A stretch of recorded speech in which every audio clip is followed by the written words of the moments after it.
Le 10 juin 2023, M. Pokora lancera sa grande tournée Épicentre Tour à Paris La Défense Arena, afin de célébrer ses 20 ans de carrière.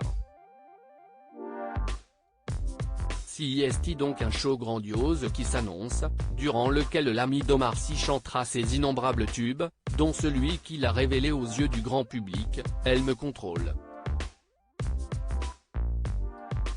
Un titre sur lequel il est revenu pour Combini, expliquant notamment qu'il doit la chanter à presque tous ses concerts, sous peine sinon de décevoir ses fans. CIST un incontournable, celui-là.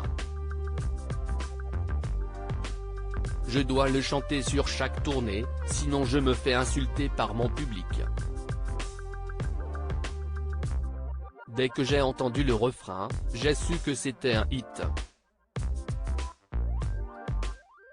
Il y avait un peu de chanson en une, le fait que les couplets soient assez planants et que d'un coup le refrain ait un rythme un peu dancehall, afro-caribéen. Et le titre, je l'ai trouvé tout de suite énorme, a-t-il également déclaré, toujours à propos de cette chanson devenue mythique. À noter qu'elle avait été désignée chanson francophone de l'année lors de la cérémonie des Energy Music Awards en 2006.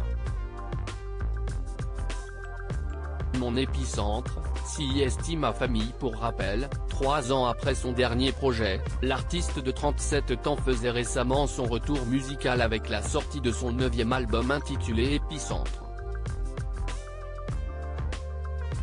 Un titre dédié à sa famille, à savoir sa femme Christina Milian et ses enfants Isaiah et Kenna, dont il parle comme rarement à travers les paroles de ses chansons dans ce nouvel opus. Mon épicentre, CIST ma famille. Je ne peux pas faire un disque qui porte ce titre sans parler de ce raz de marée et tremblement de terre qu'il y a eu dans ma vie avec l'arrivée de mes 2 enfants.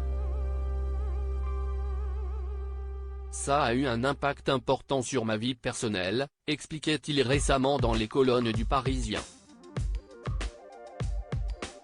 Un entretien durant lequel il expliquait également qu'un duo avec sa chérie, qui est elle aussi chanteuse, n'était pour le moment pas à l'ordre du jour. Elle a un peu laissé la musique de côté pour se concentrer sur sa carrière d'actrice.